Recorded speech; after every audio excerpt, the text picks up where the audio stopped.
I have bad news. Your brain is not always telling the truth. It says relax, we'll start in 5 minutes, but somehow 5 minutes become 1 hour, then suddenly it's 2 a.m. and you just spend the last 40 minutes watching a video why pigeons move their heads when they walk. And after wasting all that time, most people come to the same conclusion. I'm just lazy. But I don't think that's always true. A lot of the time you're not lazy. Your brain is just trying to protect you from anything that feels uncomfortable, uncertain, or difficult. That's what the brain is designed to do. It wants safety, it wants familiarity, it wants the easiest path available. The problem is, in the modern world, the easiest path is not the path that makes your life better. Thousands of years ago, comfort helped you survive. If your brain pushed you toward food, rest, and safety, that was useful. But today, comfort can be a trap. The same instinct that once helped humans avoid danger now makes us avoid the gym, delay important work, ignore difficult conversation, and keep postponing the things that would actually change our lives. So the real question is not how do I stop being lazy? Not that. The better question is how do I train my brain to stop escaping from something that feels hard? Let me introduce you to the Lotus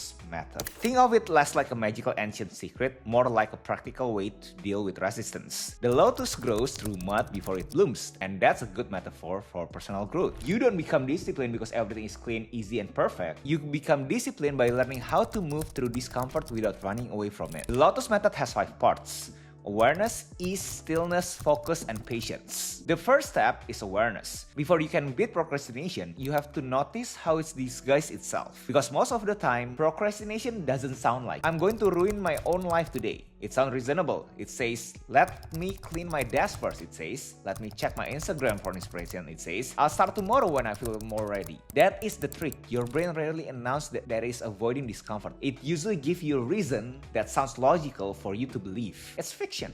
This is why awareness matters. The next time you catch yourself to delay something important, pause for a second and name what is happening. You can just simply say this is avoidance. That small moment creates distance between you and the urge. You stop being inside the reaction, you start observing it. Once you can see the pattern loses its power. The second step is ease. Most people try to defeat procrastination with force. They wake up and decide that today is the day they will fix their entire life. They want to finish a project, clean the house, start the business, repair their sleep, go to the gym, and become a completely new person before dinner. The intention is good, but the method is way too aggressive. When the tasks feel too big, the brain treats like a trap. That's why the better move is lower the entry point. Instead of saying, I need to finish this whole project, say, I'll work on it for 10 minutes. Instead of saying, I need to get in shape, I'll put it on my shoes and go outside. Instead of saying, I need to write the full script, say, I'll just write the first paragraph. The point is not the small step is impressive. The point is the small steps gets you moving. And once you start moving, the tasks become less scary. Motivation often doesn't come before action. It comes after you created a little bit of progress.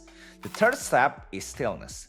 This is the part most people underestimate because we live in a world where every empty moment gets filled immediately. Waiting in line, check your phone. Eating alone, watch something. Feeling bored, open another app. The brain never gets a chance to settle. And then we wonder why deep work is impossible. Stillness trains the opposite muscle. You don't need to meditate for 1 hour to pretend to be a monk. Start with 5 minutes. Sit quietly, breathe, no phone, no music, no podcast, no background noise. At first, your brain will probably hate it. It will bring up random thoughts, unfinished tasks, old memories, and sudden urge to check notification. But that is the training. Stillness teaches our brain that boredom is not danger. It's not a threat. Discomfort is not an emergency. You don't have to escape every unpleasant feeling the second it appears. Over time, this changes the way you approach difficult work. A noisy mind sees every hard task as a threat. A calmer mind sees it as something to solve. The fourth step is focus. Once your mind is a little calmer, you need to stop trying to fix everything at once. A lot of people don't fail because they lack ambition. They fail because their ambition is scattered across too many directions. They want to improve their health, their wealth, their relationship, you name it,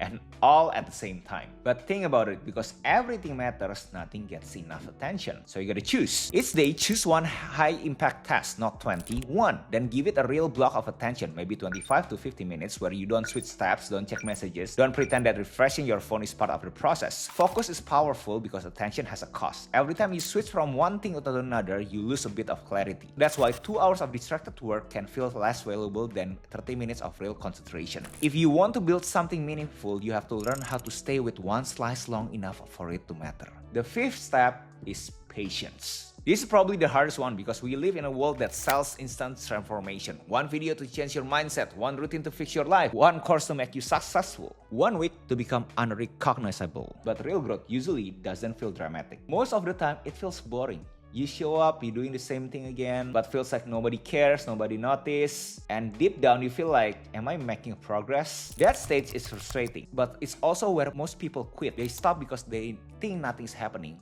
when actually the foundation is being built quietly. The lotus doesn't bloom by being forced open, it blooms because the conditions are right and enough time has passed. Your habits work the same way. You don't need to rush the result, you need to repeat the right action long enough for the result to catch up. So if we simplify the Lotus method, it looks like this. First, notice when your brain is trying to escape. Second, make the first step small enough to begin. Third, practice stillness so you stop treating discomfort like danger. Fourth, focus on one important task instead of spreading your attention everywhere. Fifth, be patient long enough for the work to compound. The goal is not to make hard things feel easy all the time. That's unrealistic. The goal is to become the kind of person who can take action even when it doesn't feel good yet. Because your brain will say no at first. That's normal. But every time you do the hard things anyway, you teach your brain a new lesson, that discomfort is your friend. Discomfort is not a stop sign. And once you learn that, discipline starts to feel different, it stops feeling like punishment and starts feeling like a self-respect. So today, don't try to fix your whole life. Just choose one thing that you already keep avoiding and make the first step is easy enough for you to refuse. Open the document, put on the shoes, send a message, write the first sentence. Starts with the smallest version of the hard thing. Because most of the life that you want is sitting behind something that you keep avoiding. Stay classy.